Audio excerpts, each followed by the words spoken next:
পয়গম্বর মূসা আলাইহিস সালাতু ওয়াস সালামের জামানায় আল্লাহর এক বান্দা নামাজও যাইতেন না, পয়গম্বর মূসার দরবারও দেখা যাইত না। কিন্তু ঘটনাক্রমে আল্লাহর বান্দাটা মারা গেছে। কিন্তু আল্লাহর বান্দার বিশেষ একটা আমল ছিল। আল্লাহ শোনারে ভাই, কি আমল? আল্লাহর বান্দা যখন পৃথিবীর মানুষ ঘুমায় যাইতেন, আল্লাহর বান্দা তাওরাত কিতাব তেলাওয়াত করতেন। সুবহানাল্লাহ। আল্লাহর বান্দা গোপনে তাওরাত কিতাব পাঠ করতেন। কিন্তু আল্লাহর বান্দা মারা গেছেন। মূসার অনুসারীরা বলতেছেন, পয়গম্বর, অমুক গ্রামের অমুক বান্দাটা মারা গেছে, এখন কি করা যায়? জানাজা দিবেন? না, আনমনি আপনার দরবারে। কি না, কি করবো? ফেলায় দাও। আল্লাহর বান্দাকে ফেলায় দেওয়া হলো। জানাজা হয় নাই, গোসল হয় নাই। চরসুরা করে মুসলমান কাল্লাগা শোনো ভাই, আল্লাহর বান্দার জানাজা হয় নাই, গোসল হইল না, মাটিও হইল না। আল্লাহর বান্দাকে ফেলায় দেওয়া হলো। গভীর রাত্রে আমার আল্লাহ মূসাকে ডাক দিয়ে বলো, পয়গম্বর কামনা করলেন কি? সুবহানাল্লাহ কয় না? পয়গম্বর কয়, জি আল্লাহ কি কাম করছি বলেন। আল্লাহ কয়, ও মূসা, আমার দামি বান্দাকে কেন ফেলায় দিলে? আমার দামি বান্দাকে জানাজাও দিলি না, গোসলও দিলি না, মাটিও দিলি না, কেন ফেলায় দিলি? বল। সুবহানাল্লাহ। মূসা আলাইহিস সালাম ডাক দেওয়ার, আল্লাহ কেমনে দামি বান্দা হইল? ওই বেড়ারে নামাজও দেখি নাই, আমার দরবারও দেখি নাই। আল্লাহ কয়, কোন খারাপ কাজে দেখছো নাকি? না, তাও দেখি নাই। ও বান্দা, ও পয়গম্বর, তাহলে তুই কেন না জান না হইন না তাকে ফেলায় দিলি জানাজা? মূসা কয়, আল্লাহ বলেন তাহলে আপনার বান্দাটা কেমনে দামি হইল, আমি একটু জানতে চাই। চরসুনা করে মুসলমান ভাইয়ের আমার, কেমন দামি পয়গম্বরের উম্মত তুমি আর আমি। আল্লাহ তাবারক ওয়া তাআলা বলেন, ও আল্লাহ বলেন ওই বান্দাটা কেমনে তোমার দামি হইল জানতে চাই। আমার আল্লাহ তাআলা ডাক দিয়ে বলে, অবস্থা তাইলে শোনেন, এই পৃথিবীর মানুষ যখন ঘুমায় যায়, জানলা দরজা বন্ধ হয়ে যায়, আমার ওই বান্দাটা গোপনে ওইটা আলো জ্বালাইয়া তাওরাত কিতাব পড়া শুরু করে দেয়। যে মালিক বুঝলাম আর কি। আল্লাহ বলেন, পয়গম্বর শুধু তাই নয়, তাওরাত কিতাবের প্রত্যেকটা পৃষ্ঠায় প্রত্যেকটা ছাপায় আমার বন্ধু মুহাম্মাদের নাম লেখা আছে। আমার এই বান্দা যখন আমার বন্ধুর নাম পড়ে, তাওরাত কিতাব পড়ে, ওই তাওরাত কিতাব পড়ার সময় যখন আমার বন্ধু নামটা আমার এই বান্দাটা তেলাওয়াত করে, আমার বন্ধুর নাম মুহাম্মদ যখন লেখাটা পায়, আমার ওই বান্দাটা আমার বন্ধুর নামটা ধৈর্য একটা চুমু খায়, বুকের সঙ্গে লাগায়, কপালে লাগায়, চলে লাগায়। ও মূসা শোনো, ও মূসা শোনো, আমার ওই বান্দা আমার বন্ধুর নাম ধরে চুমু খায়, আমার বন্ধুর নামটা কপালে লাগায়, বুকে লাগাইয়া আমার এই বান্দাটা চোখের পানি ছাড়িয়ে দিয়ে আমার আল্লাহকে ডাক দিছে, আল্লাহ এ দামি পয়গম্বর উম্মত তো আমি হইতে পারলাম না। ও মালিক, নিশ্চয়ই দামি পয়গম্বর মাওলা রে, তোমার এই দামি নবী মুহাম্মাদের খাতিরে তুমি আমাকে মাফ কইরা দাও। ও মূসা রে, আমার এই বান্দা যখন আমার বন্ধুর নামটা ধরে চুমু খাইছে, বুকে লাগাইছে, আমি আল্লাহ তাআলা আমার দামি নবীর কারণে আমার বান্দার জীবনের গুনাহ মাফ করে দিয়া 8টা জান্নাতের মালিক বানায় দিছি। চিল্লাবার আমার আপনার নবীর দাম কম না বেশি? আরো জোরে বলেন, কম না বেশি? मोहम्मद को अगर पैदा न करते आसमानो जमीनो पैदा न होते। जोरे बोलें अल्लाहु আকবার। দামি পয়গম্বর আল্লাহ তাআলা বলবেন কিছুক্ষণের মধ্যে পর্দা নদীতে আইতেছে, কিছুক্ষণের মধ্যে আইতেছে। দেখতে না দেখতে আপনার সকল পয়গম্বর আমার নবীর মাথার উপর একটা ছাতি ধরে থাকবে। সাথে ধইরা আমার আপনার নবী মোহাম্মদকে আহলান সাহলান জানাইতে জানাইতে দারুস সালাম ময়দানে ঢুকাইয়া আল্লাহ তাআলার পাশে বসায় দিবে। সমস্ত পয়গম্বররা বয়ে যাবে, ওলামা کرام এক পাশে বসে যাবে, দারুস সালাম ময়দান কানায় কানায় ভরে যাবে।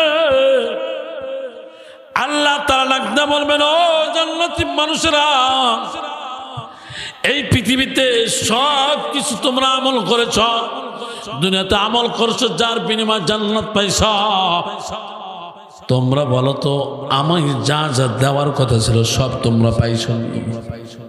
জি আল্লাহ, পাইছি, সব পেয়ে গেছি।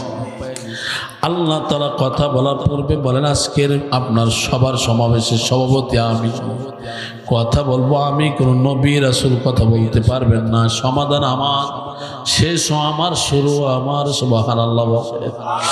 আল্লাহ তাআলা কথা বলে বলবেন, সব পাইছো? জি আল্লাহ পাইছি, তবে হ্যাঁ একটা জিনিস দেওয়ার প্রতিশ্রুতি আমি দিয়েছিলাম, যেই জিনিসটা এখনো পর্যন্ত তোমরা চাও নাই, পাও নাই, এখন তোমাদের চাইতে হবে, আমি আল্লাহ তাআলা দিয়ে দিব। জান্নাতি মানুষগুলো এর দিকে ওর দিকে তাকাইবে, কি জিনিস এমন, কি জিনিস এমন, কি জিনিস কেউ বলতে পারবে না। চরসোনাকুড়ের মুসলমান সবাই তাকাইবে, কেউ বলতে পারবে না। জান্নাতি মানুষগুলি এতিমের মতো এতিম নবীর দিকে ফেল ফেল করে তাকাইবে, আর চোখের পানি ছেড়ে দিয়ে কান্না শুরু করবে। আল্লাহ নবী দাঁড়ায় কথা কইতে যাবে, আল্লাহ কয়, বন্ধুরে কথা বলা কিন্তু নিষেধ। আমার আপনার নবী কান্দে দুঃখিব, আল্লাহ জি নিষেধ, কিন্তু আমার উম্মত গুলা কান্দে, আপনি তাকায় দেখেন। আমার উম্মতি যদি কান্দে, আমি নবী তো সহ্য করতে পারি না। আল্লাহ দেখেন আমার উম্মতের চোখের পানি আমার দিকে তাকা আছে এতিমের মতো। আমার উম্মত গুলারে কান্দায় আল্লাহ। আল্লাহ বলবেন, বন্ধুরা আপনার উম্মত গুলারে কান্দাবো না, তবে আপনি কথা কয়েন। আল্লাহ ঠিক আছে, আমি কথা বললাম না। আমাদের জাতির পিতা ইব্রাহিমকে কথা বলার অনুমতি দেন। আল্লাহ বলবে না, জাতির পিতা কথা বলতে পারবে না। চিল্লা বলেন তো, আমার আপনার মুসলমানের জাতির পিতা কে? আরো জোরে বলেন, কে? মিল্লাত আবিকুম ইব্রাহিম হুয়া সাম্মাকুমুল মুসলিমিন। মুসলমানদের জাতির পিতা ইব্রাহিম। কোন দালালের গোষ্ঠী, কোন চক্র, কোন গোফালা কে যদি আপনারা জাতির পিতা বানাইতে চায়, ওই বাটপাড়া সিটারকে মাথার উপরে পোলাপান বইয়ে বইয়ে পোশাক করবে, এমন জাতির পিতা বানানো যাবে না। ঠিক না বেড়ে যেটা বলেন, এমন জাতির পিতা মুসলমানদেরকে বানায়া ধোঁকা দিলা। বাংলাদেশের মানুষ তো অত বোকা নয়, নামাজি দিনদারি বান্দা। মোড়ে মোড়ে জাতির পিতা লিখে দিলা, এমন ব্যক্তিকে জাতির পিতা লেখলা। 5 আগস্টের পরে গলায় রশি বান্ধা সব টাইনা টেনে শাসলায় ভেঙে গেল, মাথার পরে দাঁড়ায় দাঁড়ায় প্রসাব করলো। কিন্তু মুসলমানদের জাতির পিতা একজন ইব্রাহিম, যার নামের উপরে প্রত্যেক মুসলমান স্যালুট দেয়। ঠিক না বেঠি? আল্লাহ বলবেন না, জাতির পিতা কথা বলতে পারবে না। আল্লাহ তাআলা আদি পিতার কথা বলার অনুমতি দেন, ওকে না পারবে না। ও আল্লাহ তাহলে মুসারে দেন, না তাও হবে না। তোমার উম্মতদেরকে বলতে হবে, চাইতে হবে, আমি আল্লাহ তাআলা দেখাইব, দিয়ে দিব। তখন আমার আপনার নবী ডাক দিয়ে কইবেন, আল্লাহ তাইলে আমার ওয়ারিস ওলামা کرامদের কথা বলার পারমিশন দিয়ে দেন। আল্লাহ বলবে, হ্যাঁ, আজকের এই সমাবেশে আপনার ওয়ারিস ওলামা کرام কথা বলতে পারবে। জোরে কবেন না সুবহানাল্লাহ। আর ওলামা কথা বলতে পারবে। তখন আল্লাহ তাআলা যখন পারমিশন দিয়ে দিবেন, প্রত্যেক আলেমের কাছে যার যার মহল্লার লোক দৌড়ে চলে যাবে। সোনাকুড়ের লোকজন সোনাকুড়ের ওলামা একরামদের কাছে দৌড়ে চলে যাবে, যাইয়ে ডাক দিয়ে বলবে, ও হুজুর বুঝি নাই, চিনি নাই, কোন আল্লাহ কি দিতে চাইছিল এখনো দেয় নাই, চাইও নাই, পাইও না। তখন ওলামা একরাম আপনাদের কানে কানে বলে দেবে, আল্লাহর ওয়াদা ছিল আল্লাহ তাআলা সশরীরে আপনাদের সঙ্গে দেখা দিবে, এখনো পর্যন্ত সশরীরে দেখা হয় নাই। 70,000 পর্দার মধ্যে আল্লাহ তাআলা আছে। তখন মানুষগুলো, হ্যাঁ আল্লাহ আপনি তো কইছিলেন সশরীরে আপনি আমাদের সঙ্গে দেখা দিবেন, কই আপনি যে পর্দার মধ্যে এখনো বহা, আমগুলোকে দেখা দেন। সুবহানাল্লাহ কোন। তখন যখন ওলামা একরাম বলবেন, জান্নাতি মানুষগুলা আল্লাহকে ডাক দিয়ে বলবেন, আল্লাহ পর্দার মধ্যে থাকেন না, পর্দার মধ্যে থাকেন না, আমগুলোকে দেখা দেন, পাইছি। যখন মানুষগুলো আল্লাহকে দেখতে চাইবে, আল্লাহ তাআলা বলবে, এই পর্দা সরে যা, সরে যা, আমার জান্নাতি বান্দা বান্দির সঙ্গে আমি দেখা দিব। বলতে দেরি আছে, 70,000 পর্দা টাস টাস করে সরে যাবে এবং আল্লাহ তাআলা জান্নাতি মানুষদের সঙ্গে সশরীরে দেখা দিবে। আরো জোরে বলেন, হ্যাঁ মুসলমান ভাইরা আমার, হারুন আর রশিদ নাক দেওয়ার মা, এই আলেমদের সম্মান করব যতদিন আমার ক্ষমতা থাকবে ততদিন। আলেমদের যতদিন সম্মান না করব এতদিন পর্যন্ত আমি বাদশাহ হারুন আর রশিদের কোনো ক্ষমতা থাকবে না। জোরে বলেন ঠিক না বেঠিক? এই বাংলার জমিনে যখন আলেমদেরকে বেইজ্জত করা হয়েছে, কোরআনদেরকে বেইজ্জত করা হয়েছে, টুপিওয়ালাদের বেইজ্জত করা হয়েছে, মসজিদ মাদ্রাসার উপরে টর্চারিং করা হয়েছে, ওই বাতিল সম্প্রদায় কোনোদিন এই জমিনে টিকে নাই, কোনোদিন টিকতে পারে নাই। কিয়ামত পর্যন্ত বাতিল সম্প্রদায় কখনো টিকবেও না। ঠিক নেবে ঠিক? জোরে বলে, আর জোরে বল, ঠিক নেবে ঠিক? এ মুসলমান ভাইজান, এ মুসলমান, বাংলাদেশের একজন নায়ক ছিল শহীদ প্রেসিডেন্ট জিয়াউর রহমান। এই শহীদ প্রেসিডেন্ট জিয়াউর রহমান যে কোন একটা কনফারেন্সে আপনারা যখন বসলেন, আলেমদেরকে দাওয়াত দিলেন এবং আপনার মসজিদের ইমামদেরকেও দাওয়াত দিলেন, সাধারণ পাবলিককেও দাওয়াত দিলেন, তখন আপনার নেতা খেতা টাই পরা লোকগুলো সব সামনে দিয়ে বসে গেছে, আলেমগুলো পিছন দিয়ে বসছে। প্রেসিডেন্ট জিয়াউর রহমান আসছে, আইসে যখন তার চেয়ারে বসছে, তখন টুপিওয়ালা মৌলবীদেরকে দেখে না, দেখে না, দেখতে পায় না। জিয়াউর রহমান ডাক দিয়ে বলেন, আমার দেশের সোনার দেশ বাংলাদেশ, বাংলাদেশের মৌলবীগুলো কই, আমি তো তাদের দেখতে পাইতেছি না। তখন টাই পরাওয়ালা গুলো কাল, আই প্রেসিডেন্ট সাহেব, স্যার সবাই তো পিছনে বসা। কেন পিছনে বসা? আলেমদেরকে কেন পিছনে দিছ? আল্লাহু আকবার বলেন। এ তোমরা সব পিছনে যাও, আমার দেশের মৌলভী সাহেবদেরকে আমার সামনে বসায় দাও, আলেমদেরকে আমি একটু সামনে বসাইতে চাই, আমি যে একটু দুই চোখ দিয়ে ওনাদেরকে দেখবো, ওনাদের পরামর্শ নিব। আর শুনে রাখো, শুনে রাখো, আমার এ দেশ কানায় কানায় আলেম ওলামা দিয়ে ভর্তি রে। আলেম ওলামাদের কখনো জীবন থাকতে বেইজ্জতি করবা না। যার কারণে শহীদ প্রেসিডেন্টের নাম জিয়াউর রহমানের নামটা প্রত্যেকটা মুসলমানের কলিজার মধ্যে গাথা। ঠিক না বেড়ে গেল বলে? মুসলমান ভাইয়ের আমার, যুবক সন্তানেরা আমার, বাদশাহ হারুন আর রশিদ লাগতে বলেন, ও মা, এই জন্য আমি আলেমদেরকে দেখলে দাঁড়ায় যাই। সুবহানাল্লাহ কোন। এই জন্য আমি আলেমদেরকে দেখলে দাঁড়ায় যাই।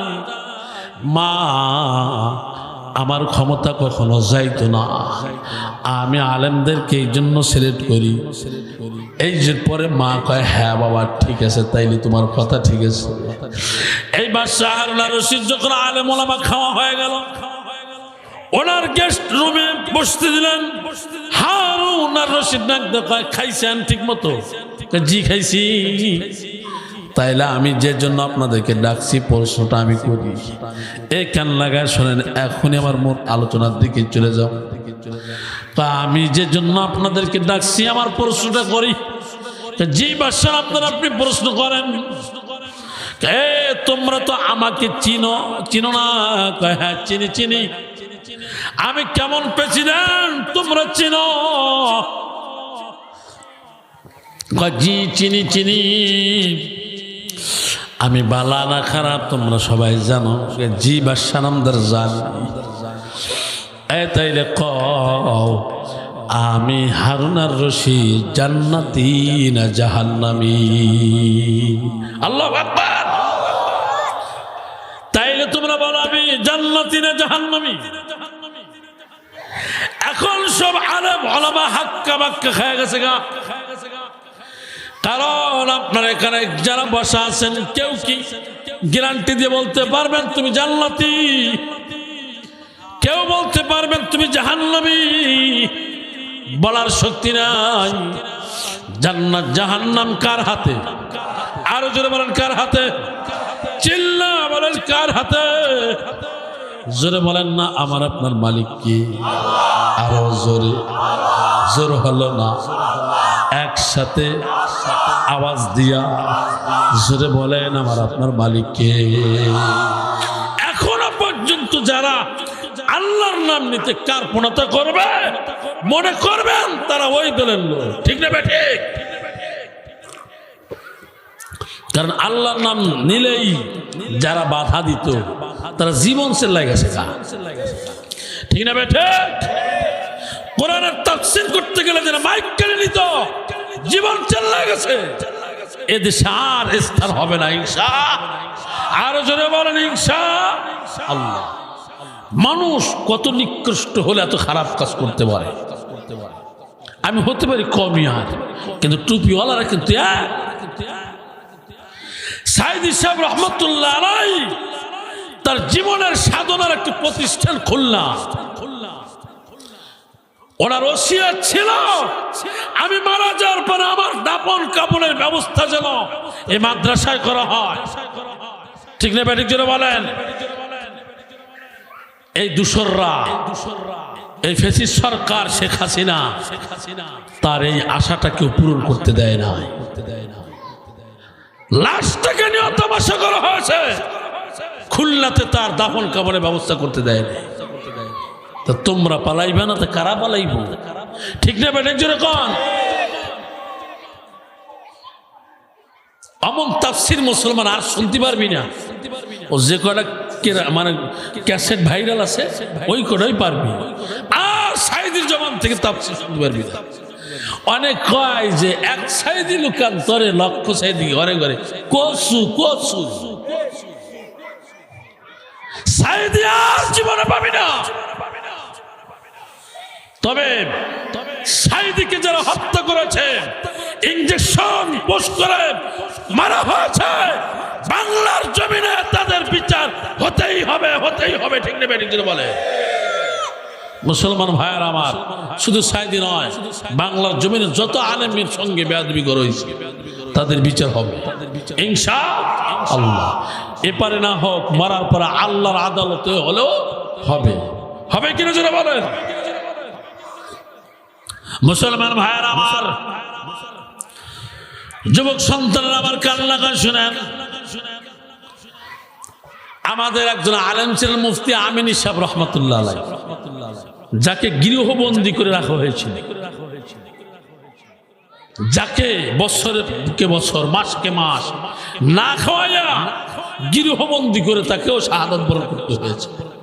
তিনি বলছিল যে এইভাবে আঙ্গুল উঁচু করে বলছিল, শেখ হাসিনা তোর বাড়ির একটা ইটও থাকবে না, সব মাটির সাথে সমান হয়ে যাবে। আল্লাহু আকবার বলেন। প্রত্যেকটা কথা আজকে কাজে লাগতেছে। মুসলমান ভাইয়ের আমার, আর লম্বা কথা না, রাজনীতি কথা বলিনি আমি। তারপর বাস্তব যেটা সেটা কথায় চলে আসে, না বললে নয়। আল্লাহর কাছে ঋণ থাকতে হইব। গত বছর আমার মাহফিল থেকে মাইক কেড়ে নিছে, স্টেজ নামাই দিছে। মুসলমান ভাই, বাদশাহ হারুন আর রশিদ বলতেছেন, এই তাইলে তোমরা কম জান্নাতি না জাহান্নামী? সমস্ত আলেম ওলামা হাক্কা বাক্কা খাই গেছে। এখন কেউ তো কইতে পারে না, কেউ তো বলতে পারে না। কয় বাদশাহ নামদার, আপনি জান্নাতি না জাহান্নামী আমরা কমু কেমনে? আপনার জান্নাতি না জাহান্নামী খবরটা তো আল্লাহ তাআলা ভালো জানে, আমরা জানি না। বাদশাহ হারুন আর রশিদ একটু এর কি করে কয়, তাহলে আব্বাই তো খাওয়াইলাম কেন আর বসাইলাম কে? সুবহানাল্লাহ। তোমরা কইতে পারবা না তো এইভাবে খাওয়াইলাম কে আর বসাইলাম কে? আমার কথা কইতে পারবা না। এ মুসলমান, আমাদের দেশে কিছু উলামায়ে সু ছিল, দালাল। মসজিদে মাহফিল ময়দানে এত মারার পরও পক্ষে কথা বলছে, দালাল ছিল কিনা জোরে কর। মুসলমান ভাইজান, বাদশাহ হারুন আর রশিদ কয়, আব্বাই খাইলি কিয়া যে আমি জান্নাতি না জাহান্নামী কইতে পারবি না? জি বাদশাহ নামদার, আমরা কইতে পারবো না, কইতে পারবো। তাইলে তোমরা যাও গা। সব আলেম ওলামা যখন দেরি হয়ে গেছে যাওয়ার জন্য, পিছন থেকে 9 বছরের একটা বাচ্চা ডাক দিয়ে কয়, বাদশাহ নামদার, আপনার মাসালার সমাধান আমি দিতে পারি যদি বেয়াদবি মনে না করেন। সুবহানাল্লাহ।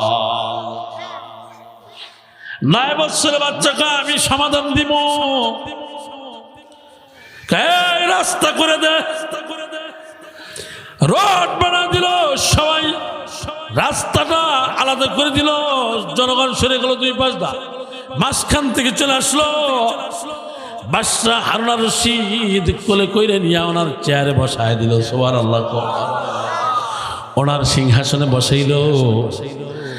এই এখন ডাক দিয়ে কয়, স্যার প্রেসিডেন্ট সাহেব, আপনি আমাকে সিংহাসনে বসাইলেন কে?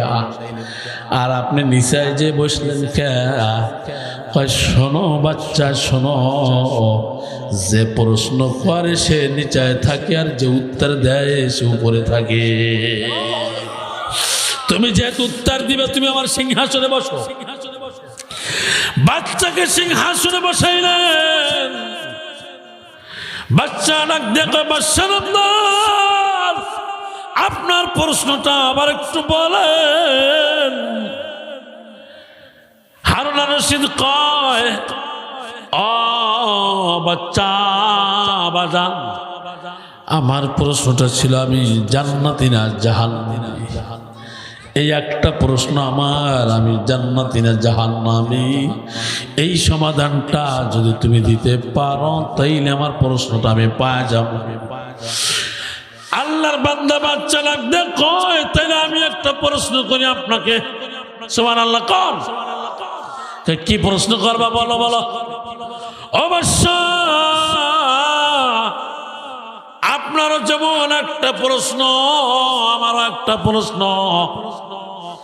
আপনি যখন রাস্তাঘাটটা চলাফেরা করছেন, আপনি যেহেতু প্রেসিডেন্ট, প্রধানমন্ত্রী, আপনার আঙ্গুলের জোর অনেক, কলমের ক্ষমতা অনেক, আপনার অনেক পাওয়ার।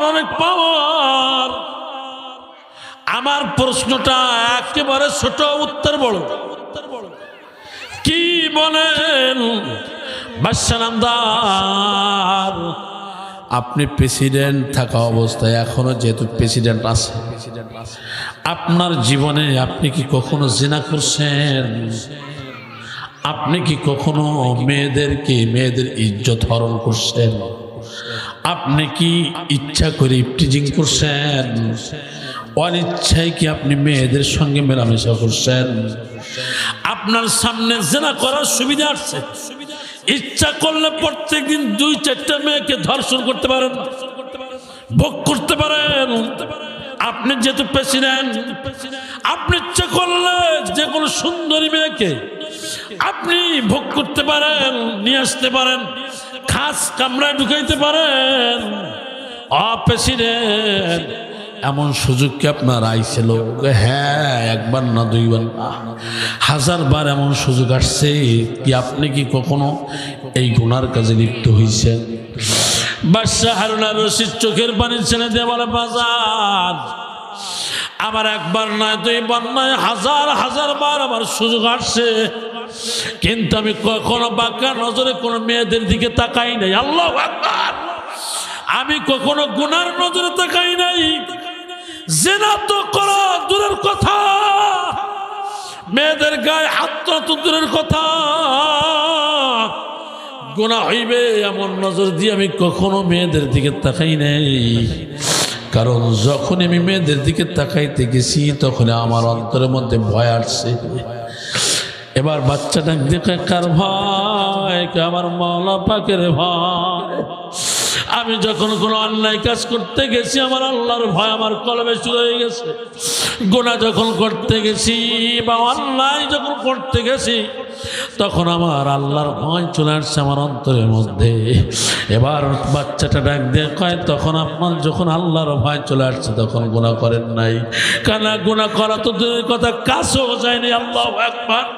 বাচ্চা ডাক দিয়ে বলেন, বাদশার আন্দর হারুন আর রশিদ, আল্লাহর কসম খায়া বললাম, আল্লাহ তাআলা আপনাকে জান্নাতি বানায় দিয়েছেন, আপনি জান্নাতি। বাদশার আন্দর বললেন, কেমনে? কোরআনের আয়াত বলে, সুবহানাল্লাহ কোন। বাদশার আন্দর বলে, কোরআনের আয়াত কি বলে? নয় বছরের বাচ্চা তেলাওয়াত করেন, ওয়া আম্মা মান খাফা মাকাম রাব্বিহি ওয়া নাহান নাফসা আনিল হাওয়া ফাইন্নাল জান্নাতা হিয়াল মাআওয়া। কোরআন বলে, নফসের খায়সাত যারা আল্লাহর আদালতের ভয়ের কারণে নিবারণ করে না,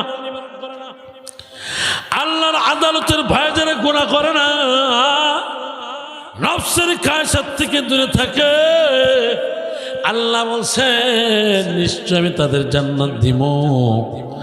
তো আপনার খায়সাত থাকা সত্ত্বেও আপনি আল্লাহর ভয়ে খায়সাত পূরণ করেন নাই, আল্লাহ আপনাকে জান্নাতি বানায় দিব। আমার প্রথম কথা ছিল, আমরা এখানে যারা বসা আছি আমরাও কি জান্নাতে যেতে চাই কি চাই না? কোন কোন ভাই চাই? 2 হাত তুলে দেখাই। নারায়ে তাকবীর, নারায়ে তাকবীর। ও মুসলমান, হাত নামান। আমি আপনিও যদি জান্নাতে যাইতে চাই, আল্লাহর রাসূল বলেন একটা আমল চালু করে দেবা। কয়টা আমল? জোরে কন, আরো জোরে বলেন, কয় আমল? একটা আমল চালু করবেন, নড়াচড়া করেন না। মধুর আমল মুসলমান, কারণ যে কোনো মুহূর্তে আমার আপনার মরণের ডাকা এসে চাইতে পারে। যে কোনো মুহূর্তে যে কোনো দোকানের সাদা কাপড় আমার আপনার জন্য বাজেট হয়ে যেতে পারে। যে কোনো মুহূর্তে যে কোনো বাটজলের বাস তোমার আমার জন্য রেডি হয়ে যেতে পারে। এ মুসলমান, যে কোনো জমিনের 3.5 হাত জায়গা আমার আপনার জন্য যে কোনো সময় বরাদ্দ হয়ে যেতে পারে। ওই জমির এবং সাদা কাপড় এবং বাস বাজেট হওয়ার আগে মাওলা পাকের ভয়ে ভালো আমল শুরু করবা। আল্লাহ রাসূল আমার তেলাওয়াত কিন্তু হাদিসের মধ্যে আল্লাহ রাসূল বলেন, একটা আমল যদি তুমি জবানে চালু করে দাও তাহলে আল্লাহ তাআলা তোমাকে জান্নাত দিয়ে দিবে। সুবহানাল্লাহ। ক্বালান নবী সাল্লাল্লাহু আলাইহি ওয়াসাল্লাম, মান লাযিমাল ইস্তিগফার জাআলাল্লাহু লাহু মিন কুল্লি দাইকিন মাখরাজা ওয়া মিন কুল্লি হাম্মিন ফারজা ওয়া ইয়াখরুজুহু মিন হাইসু লা ইয়াহতাসিব। আল্লাহু আকবার। আল্লাহ রাসূল বলেন, একটা আমল তোমার জবানে চালু করবা। চিল্লা বলেন, কয় আমল? এই জোরে বলেন না, আমার আপনার মালিক কে? আঙ্গুল উঁচু করে বলেন, কে? এই আঙ্গুল টান টান করে বলেন, কে? যে টান টান করবেন না মনে করবো তারা ওই দূরের লোক। জোরে বলেন, আমার আপনার মালিক কে?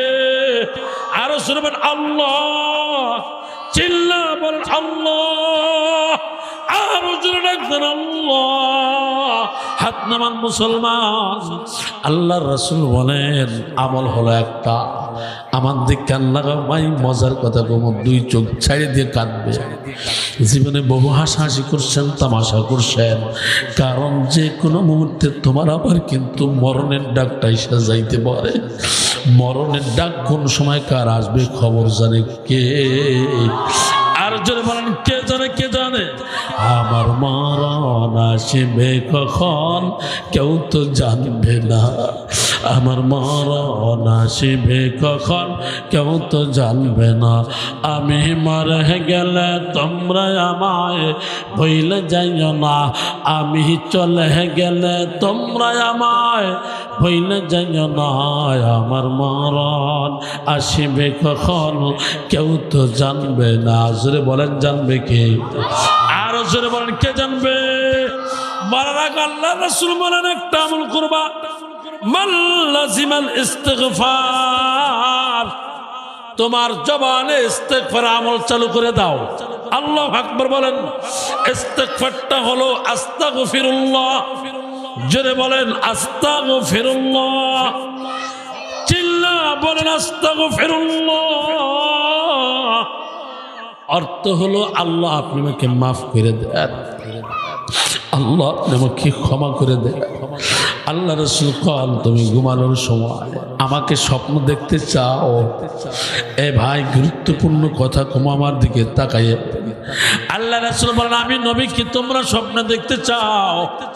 ওযু করে ঘুমাও, দুরূদ শরীফের আমল করো, আর আস্তাগফিরুল্লাহ ইস্তিগফার আমল চালু করে দাও। ও উম্মত উম্মতি, আমি নবী কথা দিলাম তোমার মরণের আগে আমি একবার না একবার তোমার সঙ্গে স্বপ্ন যোগে দেখা দিব।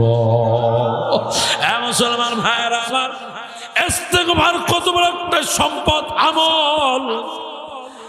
আল্লাহ রাসূল কয় কোন ব্যক্তি জবান দিয়ে যদি ইস্তিগফার আমল চালু করে দেয়, প্রত্যেক দিন সকাল টু সন্ধ্যা, সন্ধ্যা টু সকাল 500 বার যদি আস্তাগফিরুল্লাহ আস্তাগফিরুল্লাহ যদি আমলটা চালু করে দেয়, আল্লাহ রাসূল বলেন এই 500 বার যদি আমলটা চালু করে দেয়, প্রত্যেক দিন আদায় করে, ওই বান্দা বান্দি ওই উম্মতের জবান দিয়ে যা চাইবে আল্লাহ তাআলা তাই দিয়ে দিবে। সুবহানাল্লাহ। মুসলমান ভাইরা আমার, যুবক সন্তান, ইস্তিগফার আমল কত বড় দামি আমল। একটু বলো, ইস্তিগফার আমলটা কত বড় দামি আমল। আল্লাহ রাসূল সাল্লাল্লাহু আলাইহি সাল্লাম বলেন, এ মুসলমান ইস্তিগফার আমল চালু করে দাও, জান্নাতে নিয়ে যাইবেন রাসূল। ও মুসলমান, ঘোষণা হলো আল্লাহর। সুবহানাল্লাহ। ইস্তিগফার কত বড় দামি আমল। আমি ছোট্ট একটা ওয়াকিয়া বলেই মাইকটা ছেড়ে দেব। মুসলমান, হযরতে মালিক ইবনে দিনার রাহমাতুল্লাহ আলাইহি কথা নিশ্চয়ই আপনারা শুনছেন। ওই মালিক ইবনে দিনার রাহমাতুল্লাহ আলাইহির জামানায় আল্লাহর এক বান্দা ছিলেন, নাম তার হারুল বলকি। মুসলমান, চোখ দিয়া পানি ছাড়ে দিয়ে কাঁদবেন। মালিক ইবনে দিনার রাহমাতুল্লাহ আলাইহি বর্ণনা করেন, আমি হজ করতে চলে গেলাম, নামাজ আদায় করে, সার নামাজ আদায় করে মসজিদে আমি ঘুমাইতে গেলাম। এমন সময় আমি চিন্তা করতেছিলাম, এবছর যত মানুষ হজ করতে আসছে, এবার কি সবার হজ কবুল হইব? এই গুরুত্বপূর্ণ একটা কথা, হৃদয়ে বিদারক একটি ঘটনা। আমার দিকে তাকান না মুসলমান। মালিক ইবনে দিনার এই চিন্তা করতে করতে করতে করতে ঘুমায় গেছেন। ঘুমের ঘরে আল্লাহর নবী মুহাম্মদ সাল্লাল্লাহু আলাইহি সাল্লাম হাজির হয়ে গেছে। আল্লাহ নবী মালিক ইবনে দিনারকে ডাক দেখো, মালিক রে, এবছর সবার হজ কবুল হয়েছে, একজন ব্যক্তির হজ কবুল হয় নাই। হযরতে মালিক ইবনে দিনার বলেন, ওই ব্যক্তির নামটা কি? আল্লাহ নবী কয় নাম হলো হারুন। মুসলমান ভাইয়েরা আমার, মালিক ইবনে দিনার ডাক দিয়ে বলেন, হুজুর তিনি কোথায় আছেন? কয় খানায় কাবার বাম পাশে আছেন। আল্লাহু আকবার বলেন। ইস্তিগফার কত বড় দামি একটা আমল। সকালবেলায় আল্লাহ রাসূল স্বপ্ন যুগে গভীর রাত্রে মালিক ইবনে দিনারকে বলেন, একজন ব্যক্তির হজ কবুল হয় না, সবের হজ কবুল। শুধু এবছর নয়, আল্লাহ রাসূল বলেন ওই বান্দা 40 বছর পর্যন্ত হজ করে। কয় বছর বলেন? 40 বছর হজ করে, 40 বছর হজ কবুল হয় না। 40 বছর নামাজ পড়ে, নামাজও কবুল হয় না। 40 বছর রমজানের রোজা রাখে, রোজাও কবুল হয় না। 40 বছর তাহাজ্জুদ পড়ে, তাহাজ্জুদও কবুল হয় না। আল্লাহ রাসূল বলেন মানে 40 বছর ইবাদত কবুল হয় না। মালিক ইবনে দিনার বলেন কেন? কারণটা কি আল্লাহর নবী কয়, তুমি জান্নে দেখো। সকাল বেলায় ফজরের নামাজ পড়ে মালিক ইবনে দিনার হাঁটি হাঁটি পা পা করে চলে গেলেন তাম্বুর সামনে। এই হারুন নামে কেউ আছনি? ডাক দিছে তো একজন বাচ্চা বড়ে আসছেন। আচ্ছা কয় উনি তো এখানে নাই। কই কই আছে? কই পাহাড়ের উপরে দাঁড়ায় দাঁড়ায় কান্দে আল্লাহু আকবার। কেন কান্দে? তা তো জানি না, প্রত্যেক দিন দাঁড়ায় দাঁড়ায় কান্দে। মালিক ইবনে দিনার হাঁটি হাঁটি পা পা করে চলে গেলেন হারুন বলকির পিছনে গিয়ে দাঁড়াইছে। দাঁড়ায় দেখতেছেন, শুনতেছেন, দেখি উনি কি বলে কি বলে। মালিক ইবনে দিনার বর্ণনা করেন, আমি যখন দাঁড়াইলাম তখন হারুন বলকি ডাক দেয়, আল্লাহ ও মালিক, 40 বছর আমি এখানে দাঁড়া দাঁড়া কাঁদি।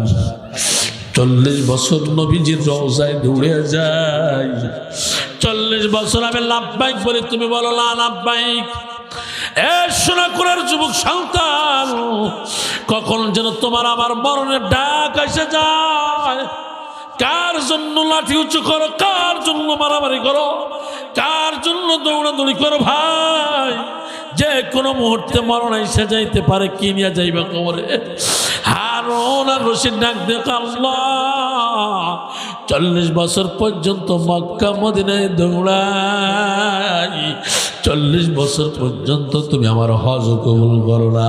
ও মালিক, 40 বছর আগে আমি একটা অপরাধ করছি আল্লাহ, ওই একটা অপরাধের কারণে তুমি আমার নামাজ কবুল করো না, আমার রোজা কবুল করো না, আমার হজ কবুল করো না, আমার তাহাজ্জুদ কবুল করো না। ও মালিক, আমি তো এখন বুড়া হয়ে গেছি আল্লাহ, যে কোনো মুহূর্তে আমার মরণের ডাক আসিয়া যাইবে। আমার গিরায় বল পাই না, পায়ে শক্তি নাই, হাতে বল নাই। আল্লাহ, আমার তো মরণ এসে যাইবে। আল্লাহ, তুমি কি আমাকে জাহান্নামী বানায় কবরে নিবা? আল্লাহ, তুমি কি আমাকে জাহান্নামী বানায় ডাক দিবা? আল্লাহ, আমার কি ক্ষমা নাই? 40 বছর তো তোমাকে আমি ডাকি, 40 বছর সেজদায় গিয়ে তোমাকে ডাকি, 40 বছর নামাজে দাঁড়ায় ডাকি, খানায় খাবার পাশে দাঁড়ায় ডাকি, 40 বছর নবীজির রওজায় মদিনায় গিয়ে ডাকি। আল্লাহ, আমার কি ক্ষমা নাই? ক্ষমা নাই। ইতিমধ্যে মালিক ইবনে দিনার হারুন বলকির কাঁধের উপর হাত দিলেন। রতনে রতন চিনেন। হারুন তাকা দেখে মালিক ইবনে দিনার, এ যুবক, 2 চোখ ছাইড়া, 2 চোখের পানি ছাইড়া কাঁদবি। হারুন বলকে ডাক দেখে, ভাই মালিক, আপনি এত সকালে কেন আসলেন? কাকে বলো, তুমি 40 বছর আগে কি অপরাধ করছো? 40 বছর আগের অপরাধটা আমি জানতে চাই, বলো বলো বলো। হারুন বলকে ডাক দেখো, মালিক রে, 40 বছর বলি কাজ হয় না, তোমাকে বললে আর কি হইব? ভাই একটু বলেন না দেখি, কোনো বার্তা বা কোনো লাইন আমি বাতাও দিতে পারি। কয় ভাই মালিক, তাইলে শোনেন, 40 বছর আগের আমার অপরাধটা হলো, আমি শাবান মাসের 30 তারিখ, এ মুসলমান, এখন কিন্তু শাবান মাসের 30 তারিখ, শাবান মাসের 30 তারিখে আপনার রমজানের রোজা রাখার জন্য, এ মুসলমান ভাইজান, হারুন বলকি বলেন, ওই শাবান মাসের 30 তারিখে রমজান মাসের পয়লা রোজায় আমি রোজা রাখলাম না। রোজা না রাখিয়া আমি বাড়ির মধ্যে ঢুকলাম। বাড়িতে ঢুকার সাথে সাথে বিকেল হয়ে গেছে, সবাই ইফতারের জন্য প্রস্তুতি নিতেছে। আমার মা আমার দিকে তাকা বলে, হারুন, মুসা আলাইহিস সালাতু সালামের ভাইয়ের নামে তোর নামটা কত সুন্দর করে রাখলাম হারুন। এ হারুন, আজকে সবাই রোজা রে, সবাই রমজানের রোজা রাখলো, আমার সন্তান হইয়া তুই রোজা রাখলি না। আমার মা ডাক দে কয় ভাই মালিক, আমার মা হাত উঁচু করে ডাক দে বলে আল্লাহ, যেই সন্তান রোজা রাখলো না, সবার ছেলে রোজা রাখলো, আমার সন্তান রমজান মাস পাইছে রোজা রাখলো না, আল্লাহ এমন সন্তান তুমি আমাকে দিছো দিছো দিছো, কিন্তু তুমি অন্য কোনো মার পেটে দিও না, অন্য কোনো মার পেটে এমন সন্তান তুমি দিও না। আল্লাহ তুমি এমন সন্তান আর কোনো মাকে দিও না। আমাকে দিছো, কোনো সমস্যা কোনো বাধা নাই আল্লাহ, কিন্তু যেই সন্তান 10 মাস 2 দিন থাকার পরে বড় হওয়ার পরে রমজান মাস পায়ে রোজা রাখে নাই, এমন সন্তান তুমি কোনো মাকে দিও না। ভাই মালিক, এমনভাবে যখন আমার মা বলতেছে, এমনভাবে যখন আমার মা বলতেছে, আমার মেজাজটা খারাপ হয়ে গেছে। আমি দৌড়ে গিয়ে আমার ডাইন হাতটা দিয়া আমার মা নরম চোয়ালের উপরে টাইন একটা থাপ্পড় মারলাম। ও চর্চনা করেছো মা, এখানে কার জন্য আব্বা নাই, কার জন্য মা নাই, ওই মার কথা স্মরণ করিয়া, আব্বার কথা স্মরণ করিয়া ডান হাতের আঙ্গুলটা টান টান করে আমার মাওলাকে ডাক দাও না আল্লাহ, আর জোরে ডাক দাও আল্লাহ, চিল্লা ডাক দাও আল্লাহ। হাত নামান মুসলমান ভাইরা আমার, এ যুবক সন্তান হারুন বলকে ডাক দে কয় ভাই মালিক রে, আমার মা জমিনে পড়ে গেল, আমার মা জমিনে পড়ে গেল, আমার মা জমিনে পড়ে হাত উঁচু করে ডাক দেখ আল্লাহ, এমন কুলাঙ্গার সন্তান তুমি কোনো মাকে দিও না। 10 মাস 10 দিন পর্যন্ত রাখলা আল্লাহ, 10 মাস 10 দিন পেটে রাখলা। আজকে আমি রমজানের রোজার কথা বললাম, আমার মুখে থাপ্পড় মারলাম।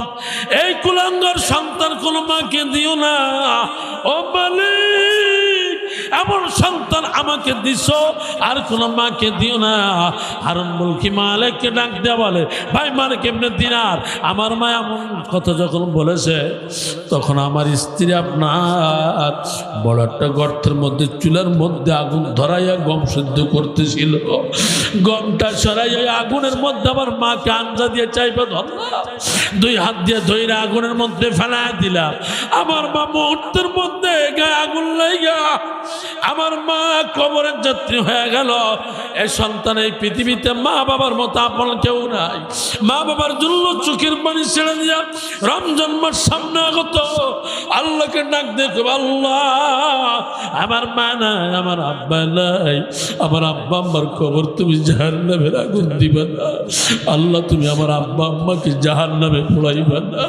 ও মালিক, আমার মা বাবার কবর তুমি জান্নাত দিয়ে দিও। হারুন বলকে ডাক দিয়ে কয় ভাই মালিক, আমার মার শরীর আগুন ধরে কবরের যাত্রী হয়ে গেল, মানুষগুলা পানি দিয়ে নিবেই আমার মাকে উপরে উঠাইল।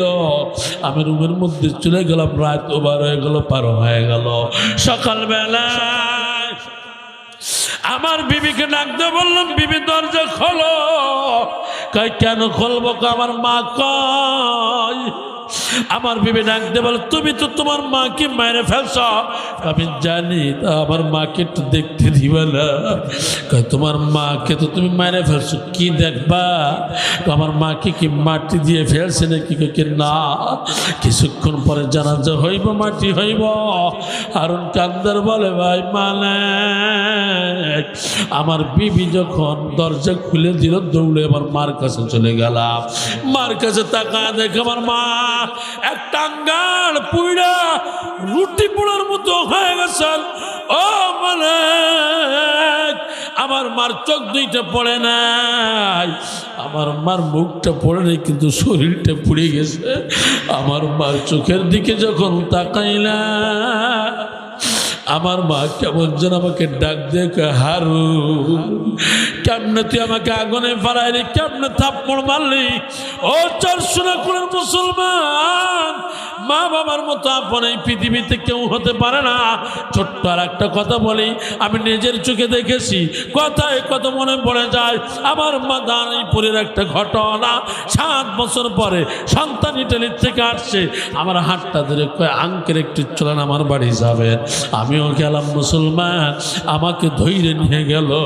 ওই ছেলেটা আপনার ব্রিফকেসটা খুলিয়া আপনার ভাগনাকে ল্যাপটপ দিল, একজনকে আপনার লাইট দিল, একজনকে মোবাইল দিল, আপনার আত্মীয় স্বজনদের স্বর্ণের জিনিস দিল, স্ত্রীকে দিল, কিন্তু একজন দূরে দাঁড়ায় দাঁড়ায় কান্দে। এবার ওই ছেলেটা সোহাগ ডাক দেখে, মা তুমি কেন কান্দ?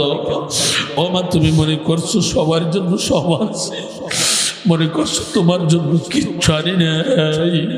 ও মা তাকায় দেখো, তোমার জন্য আমি স্বর্ণের চেন আনছি। ও মা তুমি তাকায় দেখো, তোমার জন্য কাপড় আনছি, আব্বার জন্য তুমি আসি। ও চরশোনা করে মুসলমান, কতজন আব্বাকে নিয়ে ইফতারি করবি, কতজন মাকে নিয়ে ইফতারি করবি? আমি বাইজিদের যাওয়ার আব্বা জানলাই, এমনতে তুমি এখানে বসা আছিস রে ভাই। রমজান মাসের মতো চান্সের মাস পাইয়া তুই আল্লাহকে ভুলে যাস নি। সোহাগ ডাক দেখো, মা দেখো তোমার জন্য তো আমি স্বর্ণের চেন আনছি, কাপড় চোপড় আনছি। সোহাগের মা চোখের পানি ছেড়ে দেখো, আব্বু আমি তো স্বর্ণের চেনের জন্য কান্দি না, কাপড়ের জন্য কান্দি না, তাহলে কেন কান্দ?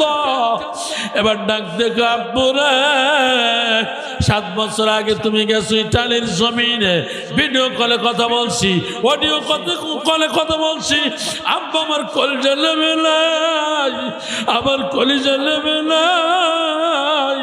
আমি এখন দূরে দাঁড়ায়া দাঁড়াইয়া আমার কলিজার টুকরা আদরের দুলালি নয়নের মণি আমার সন্তানকে আমি দূরে দাঁড়ায়া দাঁড়ায়া দেখি রে, আর আমার কলিজাটা নিবারণ করি। আর এই চোখের পানি দেখো, এটা কোনো কষ্টের পানি না, এটা আনন্দের পানি। আজকে 7 বছর পর আমার সন্তান আমার বুকে ফিরে আসছে। সোহাগ সহ্য করতে না পাইরা দৌড়ে গিয়ে আমার সামনে ঝাঁপ দিয়ে মাকে জড়াই ধরে কয়, মা তোমাদের মধ্যে এত ভালোবাসা কখনো বুঝি নেই মা, সন্তানকে এত ভালোবাসো। ও চল শোনা করে, এখানে তো অনেকে আব্বা হারা আসো, মা হারা আসো, এখানে অনেকের মা নাই বাবা নাই, হাতটা তুলে দেখান না কার জন্য আব্বা অথবা মা নাই, দেখান না ভাই। জোরে ডাক আল্লাহ।